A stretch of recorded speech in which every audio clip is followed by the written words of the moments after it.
Nderuar zonja kryetare, të nderuar deputet, përsa u thanë, e vlerësoj shumë këtë mundësi që m'jepet nga një grup deputetësh të Partisë Demokratike, të cilët vjen keq që nuk i shoh të gjithë në sat, domethënë se janë të interesuar, por kanë firmosur një kërkesë pa qenë fare të interesuar, për të sqaruar edhe një herë çështjen e pajisjes me licencë të mësuesve në Shqipëri. Them edhe një herë, sepse për gjatë javëve të fundit kemi qenë vazhdimisht në kontakt dhe në komunikim, si në komunikimin publik, ashtu edhe në takime tematike me mësues, drejtues të zyrave vendore arsimore, drejtues të drejtorive rajonale të arsimit, për të dhënë një informacion, për të prishur dezinformimi, por dhe për të orientuar, për të përgjigjur pyetjeve që rregullisht mësuesët shkëmbejnë me sistemin. Por si çdo gjë që ndodh, apo si çdo punë që kryhet, nuk mund të mbese as kjo temë jashtë zellit për të krijuar tymnaj, për të shpifur e për të shpikur se s'ka si të ndrodh ndryshe. Ama fatmirësisht, situata është krejt tjetër. Mësuesët e dinë shumë mirë, mësuesët se nga dolën ato 2000 mësues këtë e din ata që e thonë, por jam duke dhënë këtu një sqarim në vazhdim, sa publik, po aq edhe juridik. Për çështjen e ngritur lidhur me licencimin e mësuesve, duke bërë edhe një kronologji historike, sepse për të gjithë këtë çështje është e udhës që të referohemi bazës ligjore. Së pari, ligjit për profesionet e rregulluara në Republikën e Shqipërisë, që ka hyrë në fuqi në vitin 2011, dhe ligjit për arsimin para universitar, që ka hyrë në fuqi në vitin 2012. Vetëm kaq do të mjaftonte për të kuptuar se s'po ndodh asgjë re, asgjë e pashkruar më parë, asgjë që mund të jetë tek një institucioni e aq më pak e një personi. Janë ligje të shkruara, 15 vite të shkruara, të miratuara nga ky kuvend për ata që nuk kanë kujtese, për ata që janë rishtar, e të propozuara nga qeveria e drejtuar nga Partia Demokratike. Konkretisht, profesioni mësuesit është parashikuar për herë të parë si profesioni rregulluar në zbatim të ligjit për profesionet e rregulluara në Republikën e Shqipërisë, ligji vitit 2010, në zbatim të ligjit 10.357, datë 16.12.2010 për një shtesë në ligjin 10.171, datë 22.10.2009 për profesionet e rregulluara në Republikën e Shqipërisë, dhe që ka hyrë në fuqi në janar të vitit 2011. Në nenet 7 dhe 8 të këtij ligji përcaktohet se personi që kërkon të ushtrojë një profesion të rregulluar duhet të ketë përfunduar programin përkatës të akredituar të studimit dhe kualifikime profesionale në atë profesion, ndërsa lidhur me kriteret për të fituar të drejtën e ushtrimit të një profesioni të rregulluar, siç është profesioni i mësuesit, çdo kandidat duhet a. Të kryej praktikën profesionale, b. Të kryej provimin e shtetit, pra të licencës, 3. Të regjistrohet në urdhim profesional përkatës që në rastin e mësuesisë janë zyrat vendore të arsimit parauniversitar. Në të gjitha udhësimet e nxjerra në vite nga të gjithë ministrat e arsimit pas hyrjes në fuqi të ligjit, që nga janari 2013, që keni qenë ju e deri më sot, është situar rregullisht detyrimi i respektimit të nenit 57 të ligjit 69/2012 për arsimin parauniversitar që citova më sipër. Thënë kjo,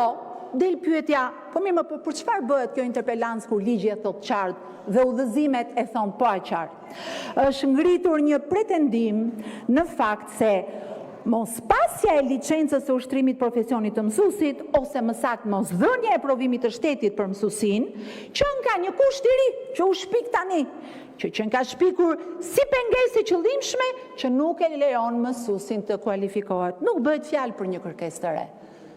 të nderuar. Ndonse interpelaca flet vetëm për udhëzimin e muajit shkurt 2025, i cili nuk bën asgjë tjetër përveç se rimerr referencën ligjore të ligjeve të sipërpërmendura dhe të gjitha udhëzimeve në këtë periudhë kohore. Detyrimi për licencimin e mësuesve ka filluar që me miratimin e ligjit numër 69 të 2012-s, më pas me ligjin 48 të 2018-s, i cili ka amenduar ligjin 157, ka saktësuar edhe më qartë edhe më në detaje detyrimin e provimit të shtetit që citoj si më poshtë.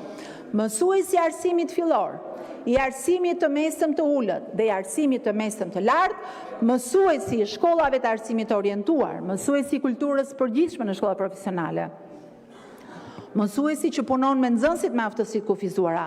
dhe mësuesi me diplomë të ngjashme ose të përafërt me diplomat në fushat, lëndët e mësimdhënies në arsimin parauniversitar, ushtron profesionin pasi a të ketë kryer me sukses praktikën profesionale, b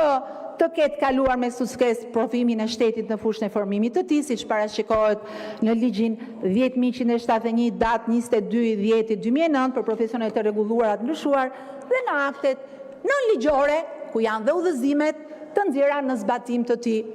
Ndërkohë ka dhe një saktësim që dua ta bëj, ose një të vërtetë të madhe që dua ta përsërisem, mësuesit e kanë shumë të qartë. Është përcaktuar shumë qartë edhe në ligj se mësuesit të cilët kanë qenë të punësuar në sistem para vitit 2011, përpara se ligji për profesionet e rregulluara të ketë hyrë në fuqi, përjashtohen nga ky detyrim. Detyrim ose klauzol që e kanë zbatuar të gjitha administratat e Ministrisë së Arsimit, sepse ligji nuk ka fuqi parapavepruese. Po ashtu, në nenin 59 të ligjit të 2012 për arsimin parauniversitar është parashikuar kualifikimi i mësuesve si më poshtë. Kategoritë e kualifikimit të mësuesve janë mësues i kualifikuar, mësues specialist dhe mësues mjeshtër. Rritja në kategori e mësuesit bëhet nëpërmjet përvojës, trajnimit dhe pasi të ketë dhënë me sukses provimin përfundimtar të kategorisë. Kriteret dhe procedurat e kualifikimit të mësuesve përcaktohen me udhëzim të ministrit, pra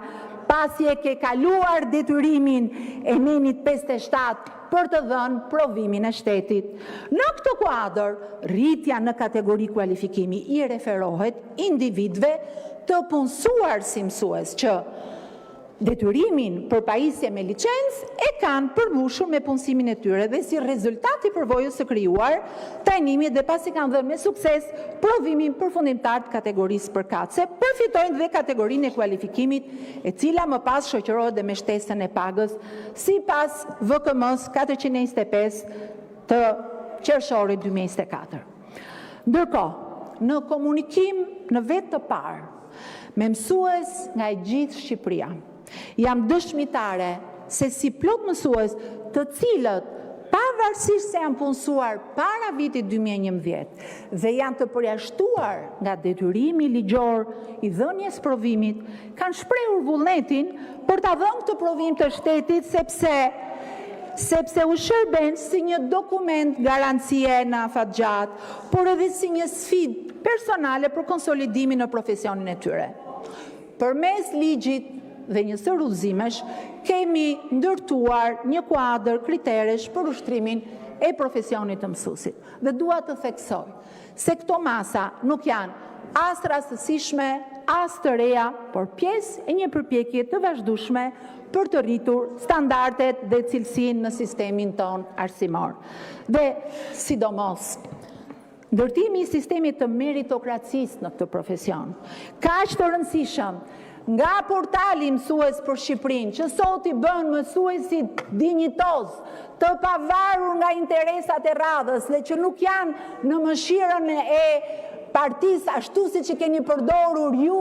për vite e vite të tëra që i hishnit dhe i fusnit sa herë ju donte qefi. Sot mësuesi futet në portal, portali është transparent, portali është online, mund ta verifikoj kushdo, deri tek programi profesional i zhvillimit të mësuesve. Sot kemi një trup pedagogjike mbi 30 mësues të trajnuar në programe të ndryshme në të gjithë sistemin dhe që përgatiten rregullisht në sfidat e kualifikimeve që i ngrenë në grada sipas ambicjes së tyre. Edhe një herë, dhënia e provimit të shtetit nuk është pengesë, por garanci, është instrument që vendos barazi për të gjithë ata që hyjnë në profesion, duke siguruar që çdo mësues të përmbush të njëjtat standarde profesionale, pavarësisht kohës apo mënyrës së hyrjes në sistem. Pavarësisht se të dyja këto ligje që përmenda janë të periudhës 2010-2012, janë ligje bazë, janë ligje që rregullojnë sot e kësaj dite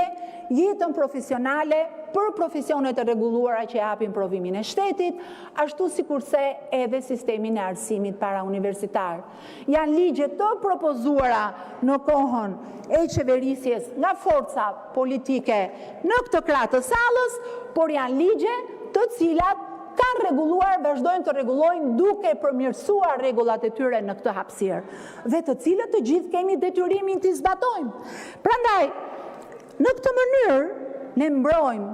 jo vetëm integritetin e profesionit të mësuesit, por mbi të gjitha interesin e nxënësve dhe cilësinë e arsimit që ata marrin. Është e rëndësishme të qartësohet se ky proces nuk synon të krijojë pasiguri apo të penalizojë askënd, por të ndërtojë një sistem më të drejtë, më të qëndrueshëm dhe afatgjatë. Dhe mbi të gjitha,